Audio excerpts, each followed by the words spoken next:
Welcome in, everyone. My name is Ruth. Today we're going to be looking at the violet flame and Saint Germain, which is given the name of being the one to have brought it to society, brought the violet flame to humanity. What is the violet flame? The violet flame is a purple fire that you visualize. Let's just keep it simple. It is nothing but a purple fire that you visualize. It is alleged that using a purple color in your meditation practices, in your breathing practices, that it actually cleanses your karma and negative thoughts and emotions. So stay tuned. I'm going to be sharing a lot with you and doing an activation at the end. Welcome in, everyone. Thank you for being here. Good morning, Richard. Good afternoon. Good morning. I know that Richard usually makes him his brunch at this time, so do tell. Thank you for joining me. We're going to be looking at Saint Germain, and I want to share some facts about his life. It's not going to be comprehensive, but it is going to be a little bit of an intrigue. Okay, it's going to be a little bit of an intriguing mystery to learn about his life. And then we're going to actually ask, what role does visualizing a purple light actually do for us? And I'll share a little bit about how I do that as well. And then where is humanity at in our karmic clearing process? There are so many people becoming aware of karmic relationships. And these karmic relationships are toxic usually. They're usually where we're not giving each other freedom. We're not giving each other the ability to grow. We're getting angry if you go on a life path. We're getting angry if you do something differently. We're getting angry if you don't fit the norm. And so you can see the tension of karma, like you need to do what I want you to do, or I'm going to be upset. That is the sign of a karmic contract where it's codependent. You've come into life, made agreements with each other, whether they're in this present life or in the past lives, and now your energy field is tuned to that verbal, contractual, any kind of agreement that you made in the past. Your energy field is tuned to vibrate on that frequency. So if you made a contract with someone like, I will never leave you or forsake you, I will always be at your side, I will never leave you for someone else, okay? And you make a vow to someone in one life.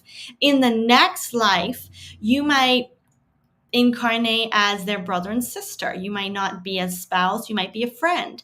And then all of a sudden you decide, let's say you're two friends in the next life, you're just friends, and you become friends in high school. And then all of a sudden you decide to go get married, and then your friend gets jealous. How dare you leave me? And there's an abandonment wound. And it goes back to what was done in the past, either past life or past contracts with the words, where you said you would never leave me or forsake me, that I would be your number one. And so the karmic relationship expresses itself in the jealousy, in the anger. You said you would go down this path, and there's a subconscious setting of the motion, a conscious mindset that says, don't you dare do anything different. And yet logically in the life, you say, but wait a minute, I'm supposed to get married. I'm supposed to have a spouse. Can't we still be friends? And your friend is like, nope, if you go and do that, I'm jealous of him. And it's because there's a karmic tie of codependency that was formed in the past. That is what I mean by a karmic relationship. Those ties are being broken everywhere, where people realize, I am so codependent upon this person or this person fitting my bill, being exactly what I want. And that just means you have to reset, retune, and rewrite your relationship with that person. Omelets, toast, potatoes, and bacon. Oh my goodness. That is amazing. He does this breakfast every single time on Sundays. Okay, let's get started. Let's learn a little bit about Saint Germain. I'm going to bring up his photo here. This is an engraving made, or it's actually a painting, or I think it's an engraving made of Saint Germain. And I'm going to pull up my notes on the screen so that I can share it with you. Saint Germain according to legend, is not just a man anymore, but he's an immortal man. And some say his soul is even of a higher consciousness than a human soul. So I'm just sharing you take it as it resonates. He allegedly incarnated on Earth multiple times as a powerful earth-shaking human. His last incarnation was in the 1500s that we know of.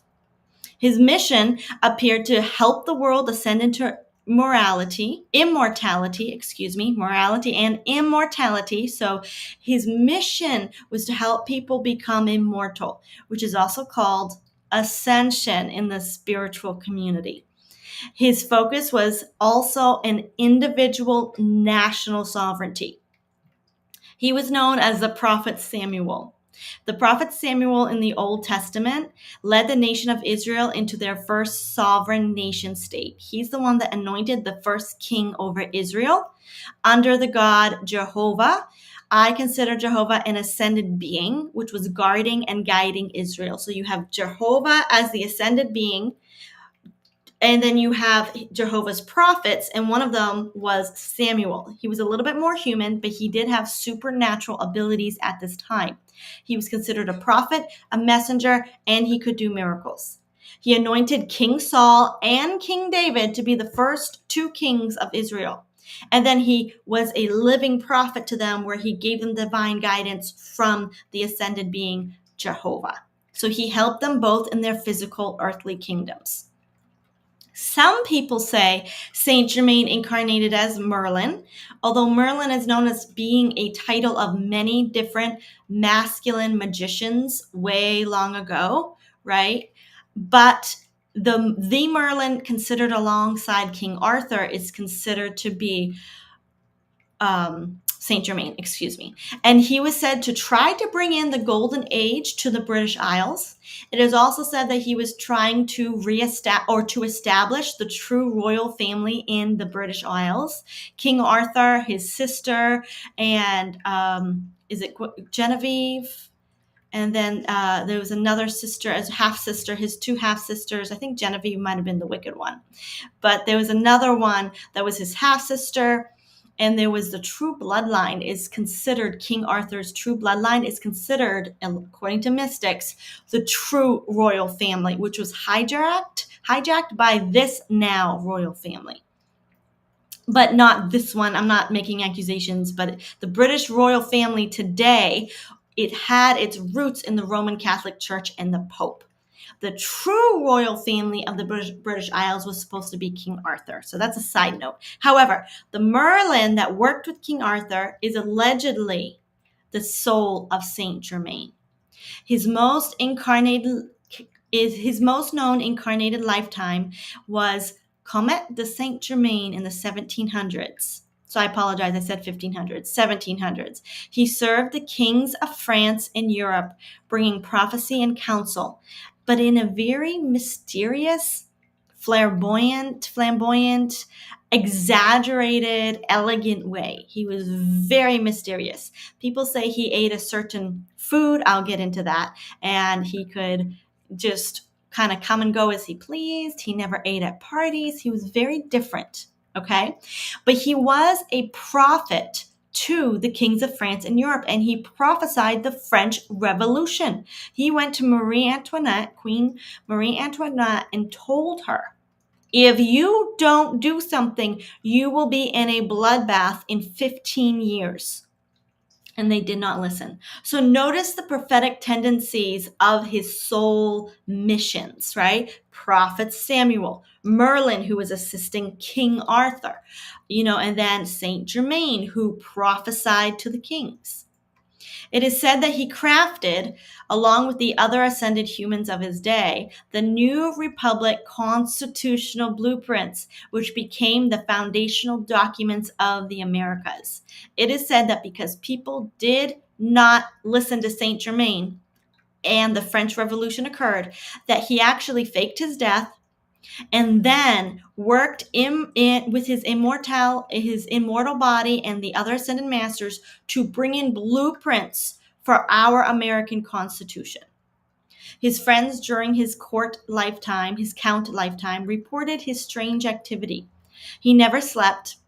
He allegedly would not eat normal food, but rather laughingly joked that he only ate porridge and, quote, a special liquid, which he poured into it.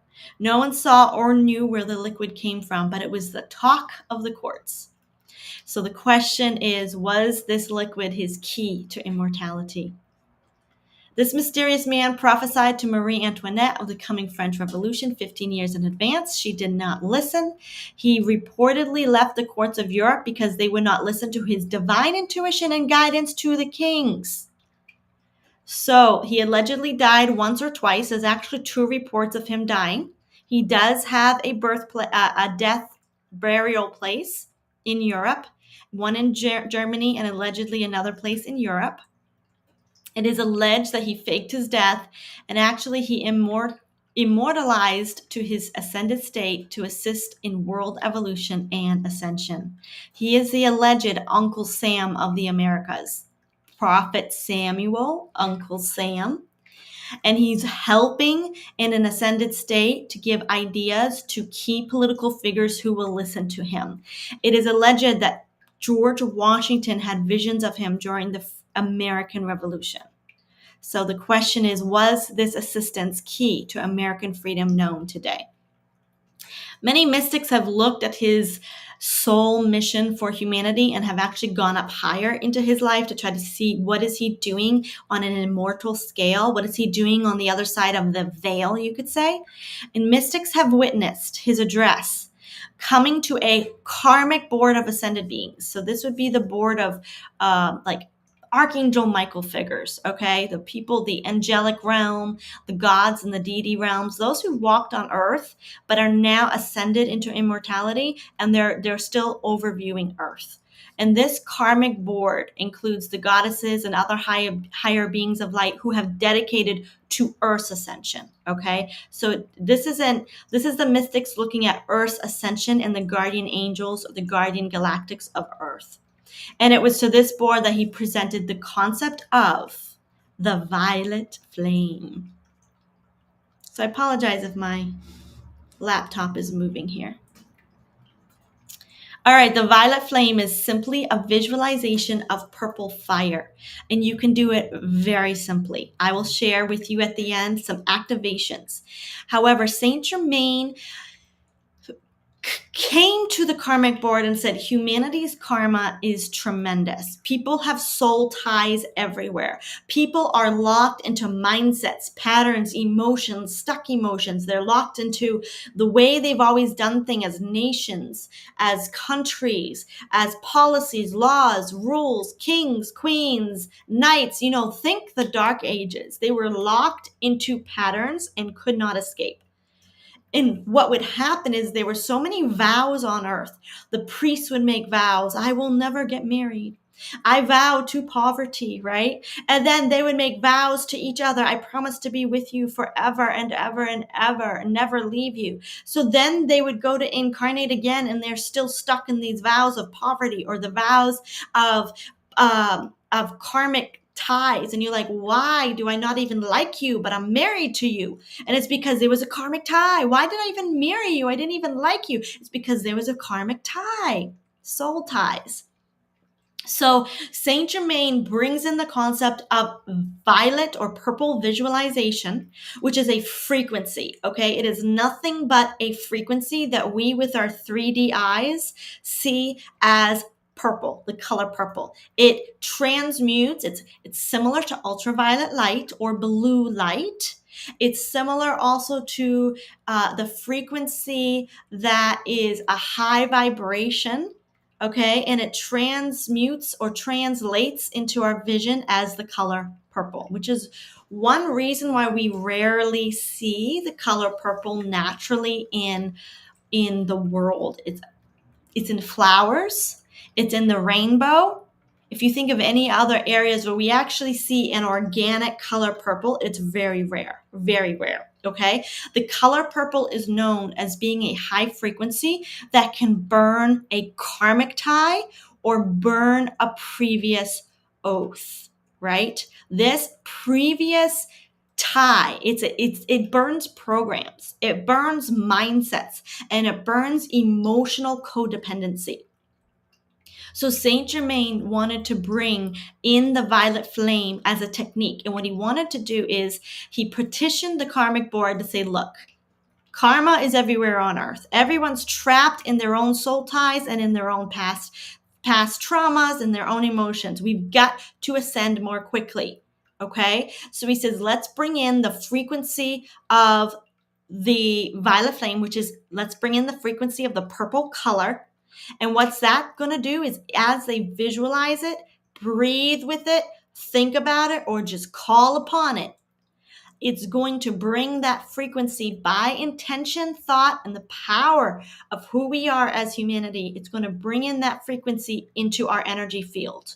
And it's going to start zapping those karmic ties. Zapping, zapping, zapping.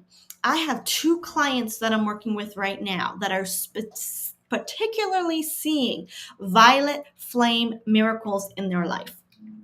The first week where they begin working with the violet flame, just visualizing it in their own way as they breathe, they began, number 1, a karmic tie somebody had began falling apart. It was spousal related, where they actually began seeing things very differently. They began feeling love and yet also feeling a need for their own space. So like their love was increased, but they needed more space as well. And the other person, she had a conflict a little bit with her daughter. Her daughter just didn't want to be with her. The first week of doing the violet flame, her daughter starts asking to do things with her. Mom, can you help me with this? Mom, let's go do this. Mom, I want to play here. Mom, let's go for a walk. And she says, I don't know what's happening, but my daughter's relationship is changing. And all she did was work with the violet flame. Work by visualizing this color or any kind of color. She actually uses like an indigo color. So anything from blue to deep purple you can use. So pick what color you like. And what he did is he put the blueprints inside the people that says, let's get Edgar Cayce. Edgar Cayce was a mystic who died in 1945. And he still has procedures he gives to psychics and clairvoyants and mystics that before they do a reading for someone, they breathe in the violet flame 3 times and they release it and it clears them. So when you work with the violet flame, it's basically activating your inner divine light and your power. Your intentions and your words will become more powerful. What you manifest will come to you more quickly. Why? Because the violet flame is just cleansing anything toxic. It's like a divine intention, a higher consciousness, intelligent knowing. That's not good for you. That's not good for you. Oh, we got to get rid of this. We got to get rid of this. And so I recommend doing exercises for 3 to 5 days in a row with the violet flame and then taking a break. And I want to share a little bit more about that with you, but I want to get to your questions first. All right. So that's a little bit of a tidbit about the nutshell of Saint Germain and the violet flame. We got several questions here, and I'm going to pull cards on. Ask if he tried to reverse the Mason movement's turn to the bad in the 1700s. So what Richard is mentioning here is that the Mason movements came up during the 1700s, and many of them might have been infiltrated to actually bring out a one world government, a world order, or some sort.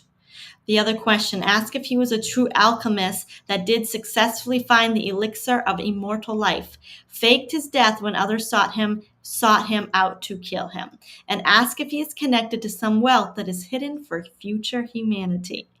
We might have to do part 2 just on Saint Germain, but let's get started in some of these questions. I do have to leave at 1:30, so I will take as many questions as I can and then save about 10 minutes at the end for a little bit of an example for the violet flame. It's very simple. If you are interested in cleaning your own energy or your house, stay tuned to the end, and please give me a thumbs up, subscribe to this video, show me some love and support.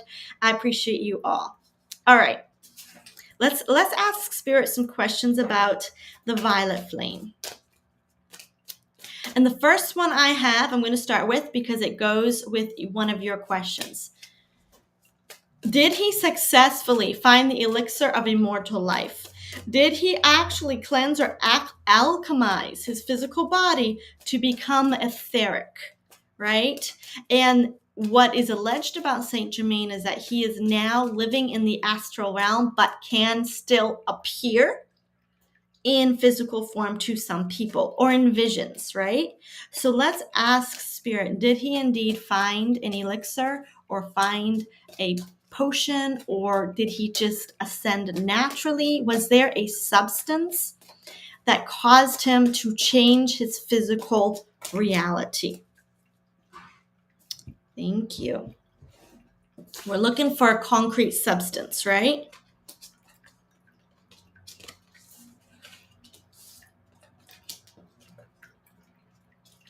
Okay, so we have the card of something secret and something possibly deep in the earth, a mineral, a very rare mineral, something mined, okay, something hidden at least, something not known, a strategy to the cosmos, a strategy to other worlds. Okay, so he found a strategy. I'm hearing the word a loophole. This could be like a portal. He found a strategy to get, and here represents here's the wheel of fortune, but it represents the cosmos. It's the zodiac wheel. He did end something. He became energy. Whoa, okay. He found a strategy to end his current life and become pure energy, which would be etheric. Or to transport through energy. Was there an elixir, or was this just a strategy? Tell us more. Oh my goodness. Okay. We're going back to the karma. He did something to end his karma. He did something to end all soul ties and all programs of him living in the 3D world. He killed his karma.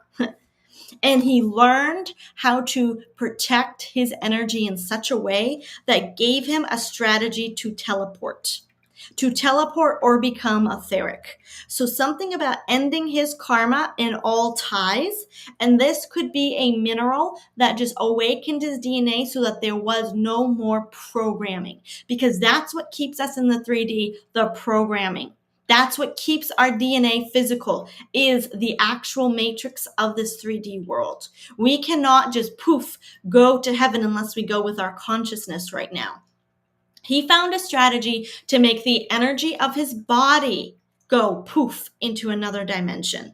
He definitely worked to end his karma, but I think his karma had been ended a long, long time ago. So back in the days, I believe he was here as more of an ascended soul serving humanity. Maybe during the days of Atlantis, he cleared his karma. He lived maybe the life we are living now, but he learned something maybe from the days of Atlantis that's deep, like a deep mineral in the earth that helped break his DNA from needing to be only 3D. He became very, very etheric. He also protected his energy so that he did not need any physical constraints or physical realities to survive. This is so different. Okay, the next question. Did he fake his death, or did he really die? Let's see. Is there any illusion? Now, for those of you who say this is crazy, remember, half the world accepts the story of Jesus.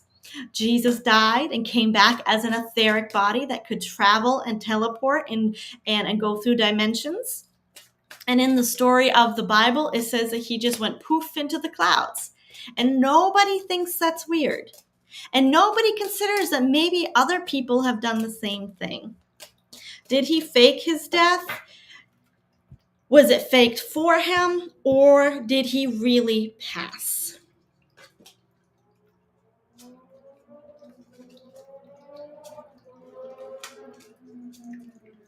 Okay, this is a very interesting card because we do have the card of death here. We have, but it's also in the center of the reading, which says people saw him dead. This is so weird. Something about he died. Okay, the moon card does represent dying. People saw him die. Okay, they had a funeral. There was an illusion. I'm not saying illusion. I'm not getting any illusion right now. There was a death. However, we have a timeline shift and a political move. Ooh.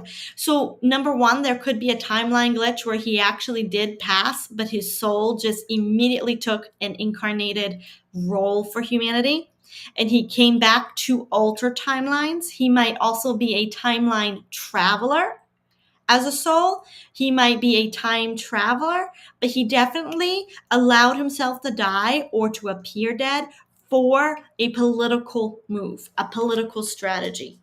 We also have the card of he moved on. So his physical reality did not stay dead, if I could say that. His physical reality did not stay dead. He might have left his body somewhere and people considered him dead, but then he rose again. That's just the image I'm getting. Like, did his soul leave his body? According to the cards, yes. But did he actually move on? Absolutely. Tell us about this moving on. Okay, the Empress card. I don't know why I'm going this way. The Knight of Swords and the Ace of Swords. Okay. There's a chance that he incarnated again. Or he time traveled again as someone's son. Sorry, I just saw the weirdest thing. I saw a queen and he chose to be her son. I just saw Princess Diana. That's weird, but that could be a metaphor for me, right? For my mind. But I saw him coming in as a warrior or even as a protector to a feminine energy. This could be any queenly woman in the past 100 years. A brand new incarnation or a pop-up, right? Someone who came in to protect a woman. This could be Melania. This could be a queen. This could be a queen, Princess Diana. But something connected to woman. He either came in through her pregnancy or he became her guardian. He time traveled and became a guardian to a specific woman. Definitely a new experience for him. He definitely adopted some new experience as a different role for humanity as a physical being. This could be a guardian to a queen. I'm just saying what I see. Take it as it resonates. I don't believe half of the stuff I say. For example, just because I say something here doesn't mean that I have already believed it or thought it or processed. I've never considered that Saint Germain might have had another. I thought he went etheric. So anyway, that's what's coming through. Take it or leave it. Is he connected to some wealth that is hidden for future humanity? Is he connected to any future wealth or hidden wealth for the good of humanity? And I will get to the Mason question again. I just wanted to save it because it will be a different energy. Is Saint Germain, as he stands as a soul, etheric or physical? Is he connected to wealth? Tower card, victory, justice, betrayal, working on it, magician, and illusion. Okay, so he's right now working under a lot. His role is working as possibly as a powerful etheric being that nobody can see. Okay, this is the illusion card, so nobody knows he's there. That's the cards that fell out. There's a tremendous victory coming to humanity, but it's going to shake the entire world. It is going to be it's being worked on. So something's being worked on. It's justice and it's karmic retribution to some very negative forces on earth. So this is what Saint Germain is involved with right now. Political moves, the Empress card. Okay, so the motherland. So when I saw the Empress card and I said he might have come to protect a queen, it could also be a country. All right, because I forgot that the Empress card does represent countries when we're talking about, oh my goodness, and we've got this, the Knight of Swords again. Okay, so some sort of political country he might be protecting. Is there a wealth fund with his name on it? So as of right now, he's part of a group of white hat warriors fighting for either a country or protecting a queen. That's his role. He's actually part of dismantling the deep state. But is there a wealth fund with his name on it? 3 cards: strategy, the Hierophant, and the Death card. If his name is connected, it is with the captured wealth from the Roman Catholic, the Vatican. Okay? The hidden dark side of the Vatican. That is what has transferred to what is now under his name. When they say the Saint Germain Fund, they're using it as a strategy to bring awareness to Saint Germain, but it is just the recovered gold, silver artifacts of the Vatican. Does that make sense? Did Saint Germain in his past incarnations save up wealth?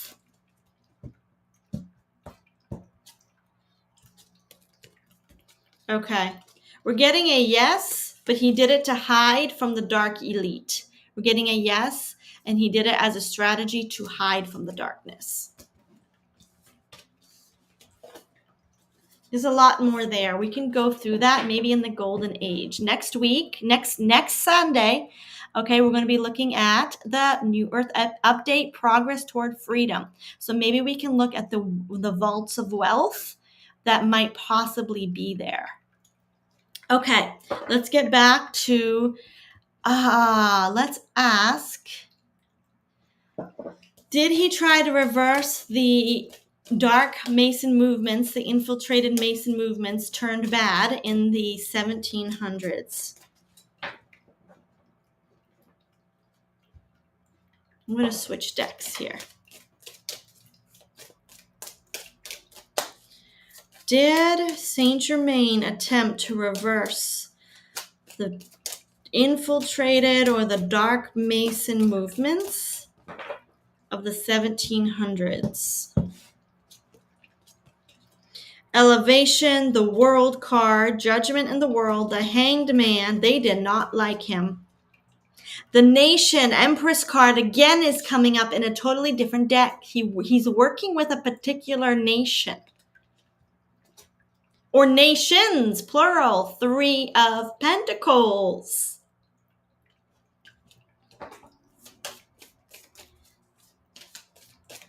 He tried to ascend the nations. That's what he did. He tried to get them what they needed to ascend, to end the corruption and cause them to elevate to their next level self. The nations, multiple nations. He worked and traveled. I'm seeing Germany, I'm seeing France, I'm seeing somewhere like Switzerland. He worked with multiple nations to try to get them to ascend. Victory, the golden age, regret. They said no. So I'm not getting any secret societies right now.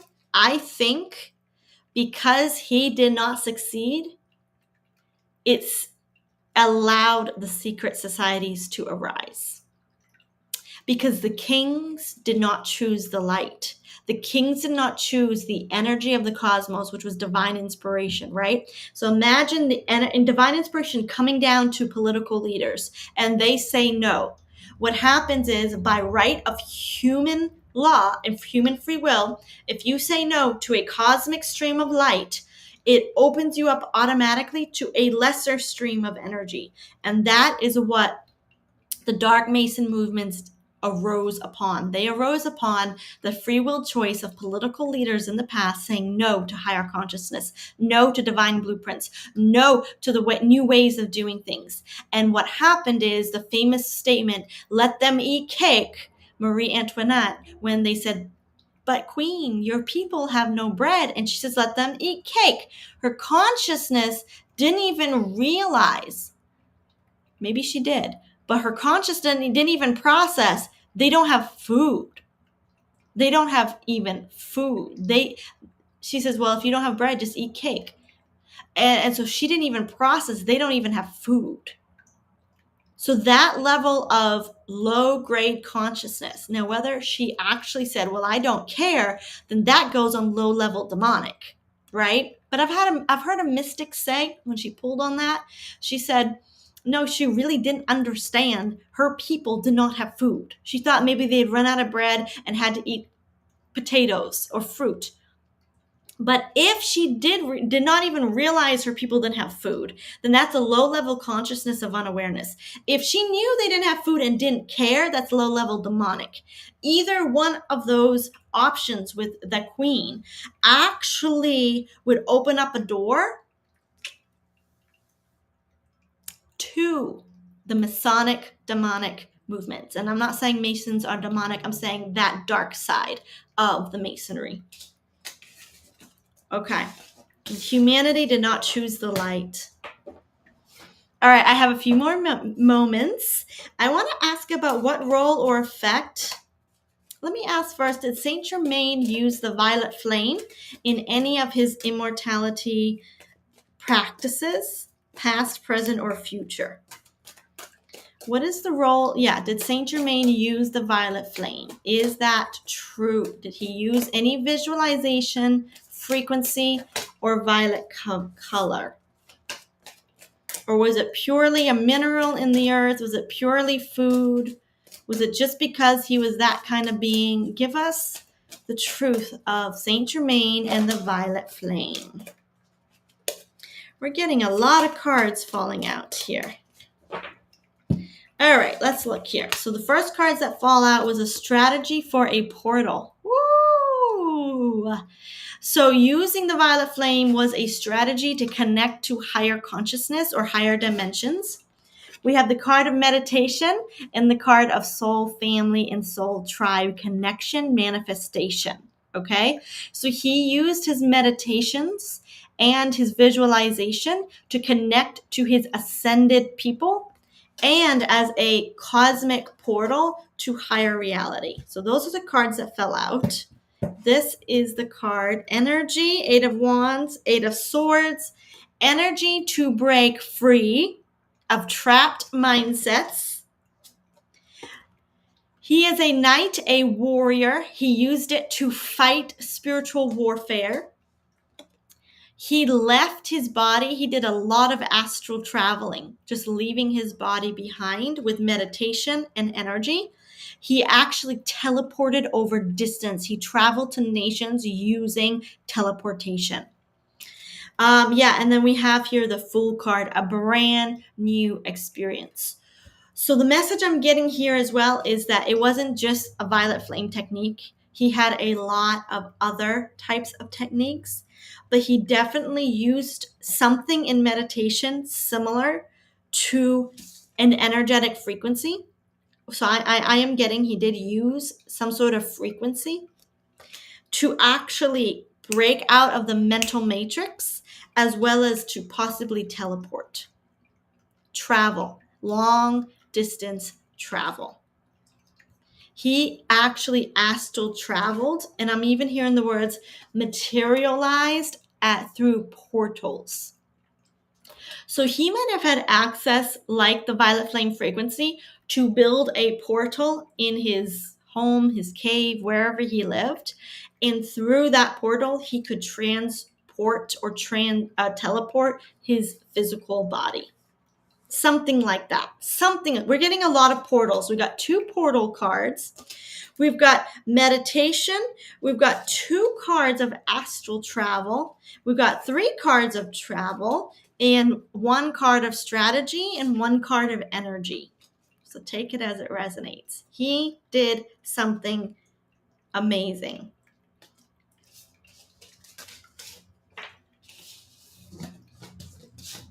Okay.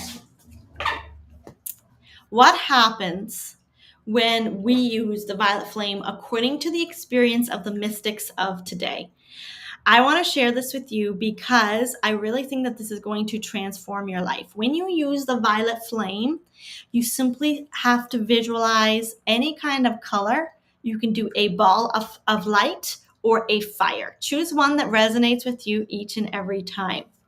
When you do this, it creates something like a sacred geometry portal. It really does. You can simply call upon the violet flame.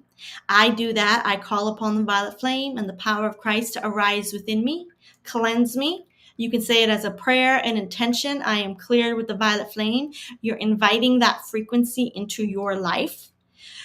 One of the things that I do, I'm going to share with you actually 2 methods, and you can choose which one works for you. And then I'm going to give you an opportunity to practice it. Working with the violet flame is going to be something where, and the first one is from Edgar Cayce, the one that I use the most. And you will visualize at the bottom of your feet a violet fire, okay? And you will breathe in and you will bring that violet fire up through your body, up to your head. Hold your breath and expand it around you, and then release. And I recommend breathing in for 5 seconds, holding for 4, and releasing slowly for 5 more seconds. So you breathe in, 1, 2, 3, 4, 5. Hold and expand. Any visualization, it can be light, it can be intention, it can be a flame of purple light. And then you release it. 1, 2, 3, 4, 5.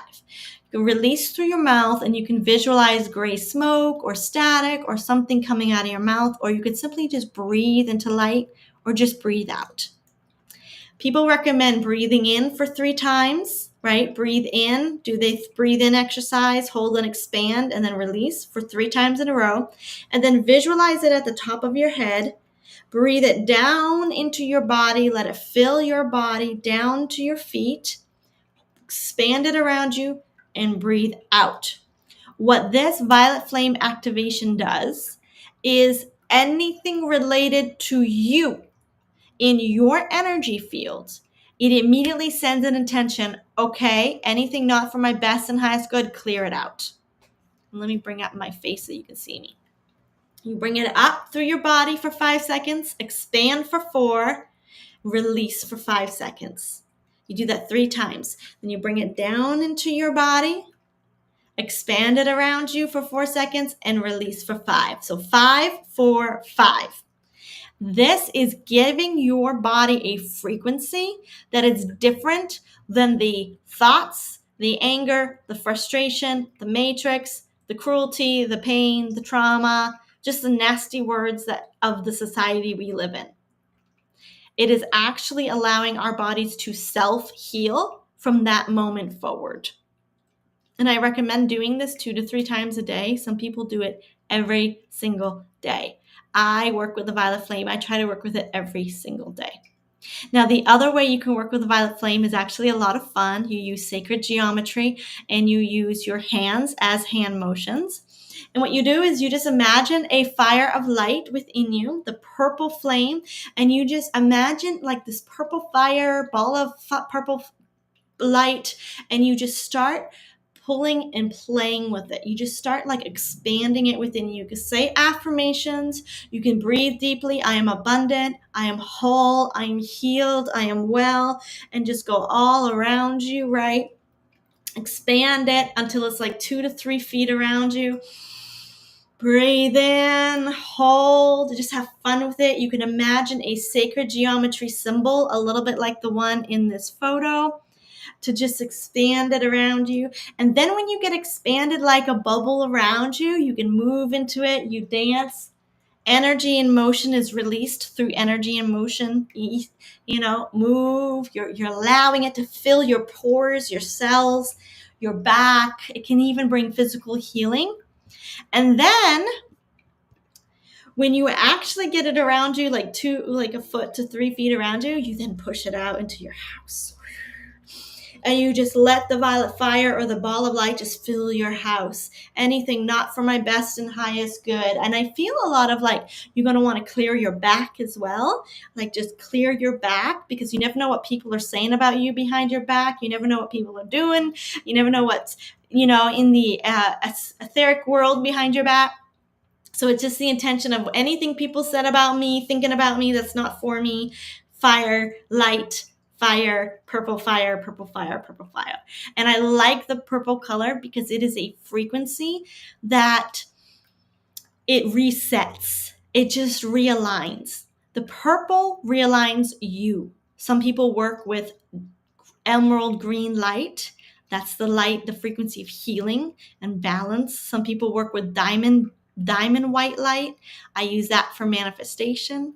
But anything that you do that resonates with you, I would recommend that you do this every day, especially if you feel frustrated, angry, upset, any kind of negative thought or emotion. Just expand that violet. And I recommend doing it at least 3 times in a row every day. The 3 times is a message to the universe of creation, reset, multiplication. 3 is the energy of where when you have 2 and you create 1, when you have 2, you can actually create 3. Yeah, it's the energy of magic and manifestation, number 3, right? Because 2 people coming together create a third. So 2, where 1 + 1 = 3. Yeah, the magic of the universe, 1 + 1 = 3. You plus the violet flame can create anything you want. You plus the violet flame can cleanse anything you want. There's 3 things we do through light. Number 1, we clear. We get access to higher wisdom. We clear, we hear, or we manifest. If we need to clear energy, you can use the violet flame. If you need to hear, you can use diamond light. And if you need to manifest, you can use white light or green light. Clear, hear, or manifest. You can do it with light.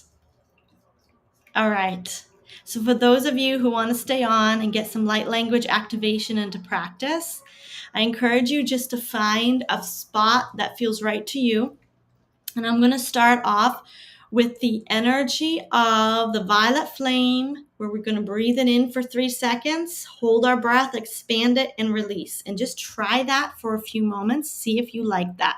I'm going to do light language, just sounds with my mouth, and hand movements, which activates the frequencies. It's a little bit woo-woo and magical, but yeah, let's get started. If you need to, you can even look at the sacred geometry on the screen.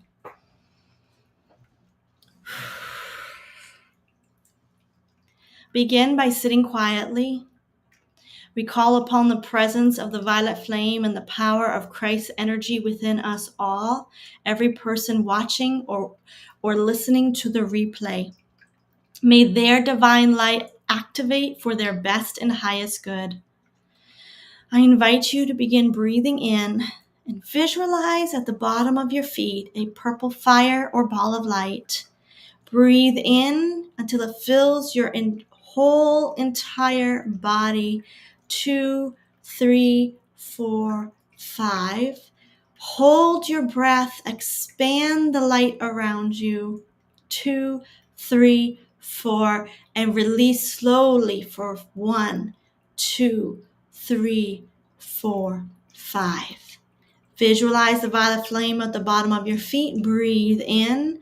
2, 3, 4, 5. Expand it around you. 1, 2, 3, 4. And release. 1, 2, 3, 4, 5.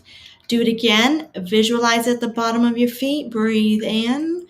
2, 3, 4, 5. Up to the top of your head. Hold, expand it into your peripheral and all around you. and release. 1, 2, 3, 4, 5. Now visualize it at the top of your head. Breathe in and bring it down through your throat, your body, your hips, your feet. Breathe in, expand and hold. 1, 2, 3, 4, and release for 5, 2, 3, 4, 5. Visualize it at the top of your head. Breathe in, breathe it down. 1, 2, 3, 4. Hold and expand. 1, 2, 3, 4. And release. 1, 2, 3, 4, 5. One more time. Breathe in the violet flame from the top of your head. 1, 2, 3, 4, 5. Hold and expand it around your entire body. 2, 3, 4. And release. 1, 2, 3, 4, 5. And now here is number 2. You can do it this way. Visualize or imagine or set the intention that there is a violet ball of light, a purple fire within you. Begin using your hands to do these motions.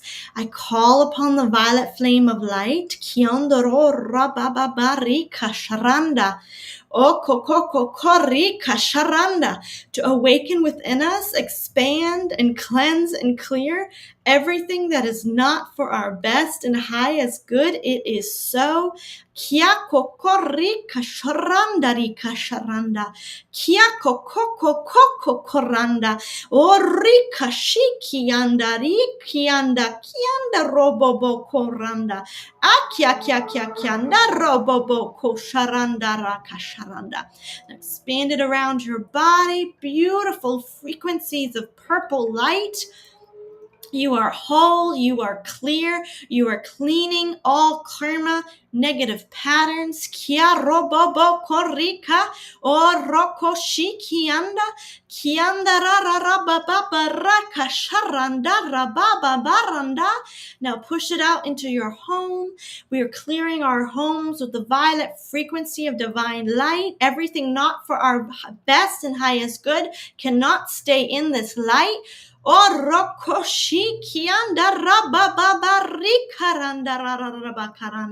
Then let your heart fill with gratitude, a grateful confidence, or a grateful awe that you are just this powerful. You have begun the process of clearing what's not for your best and highest good, and we set the intention that it self-clears and self-cleans until it lets you know it needs it again. Hallelujah. Thank you, thank you, thank you. Clean homes, clean energy fields. It is so. All right. So those are just some practices that you can do on your own. Many people say if you do this practice where you clear, you can actually end karma without having to go through the karmic retributions, the karmic soul tie griefs and cutting and contract renewals, that the violet flame or this frequency will do it all for you, from your higher self and from your higher consciousness. So thank you for joining me today, everyone. I appreciate you all. Tell me what you think. Does anyone here on the replay, have you ever worked with a violet flame? Do you visualize it? Do you have special techniques that you use, or do you use a different kind of light? It's a lot of fun. One of the things that I do is I do these manifestation and clearing techniques without long hours of meditation. I have pre-recorded some of these meditations to clear and put them in subliminals.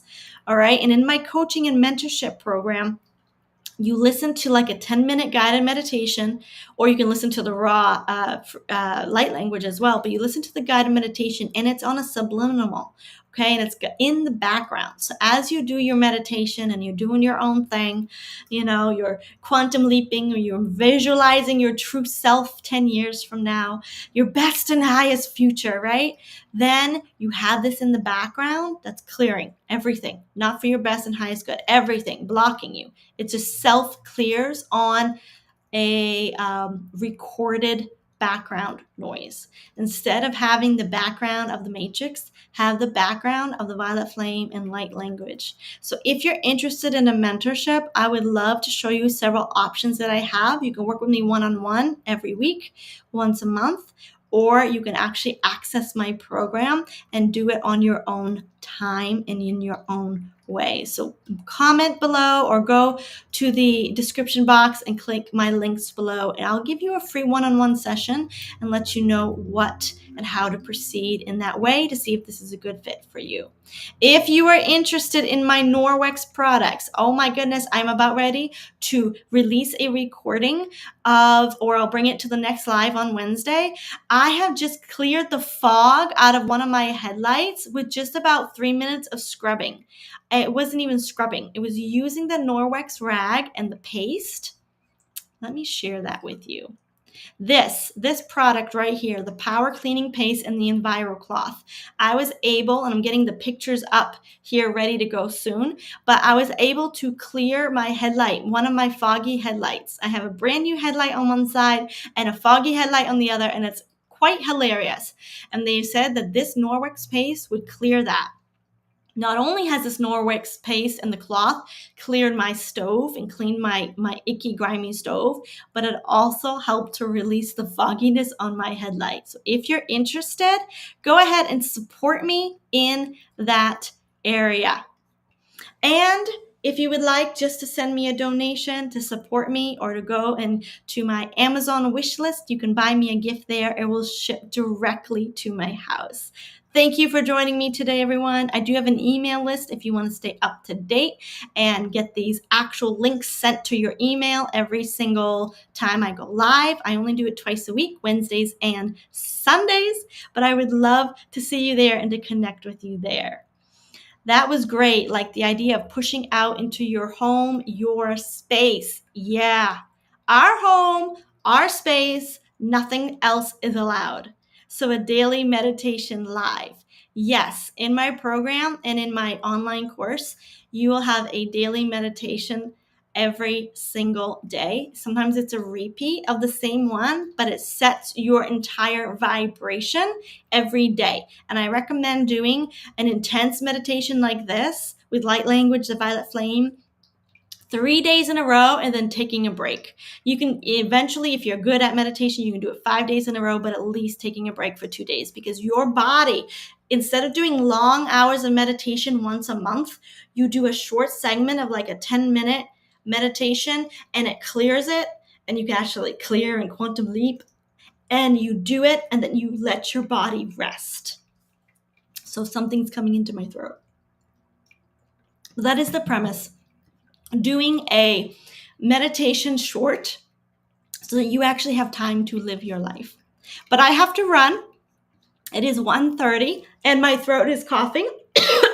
So it must be something important that I just said. Have a good day, everyone. Thank you so much. I will see you Wednesday at 8 p.m.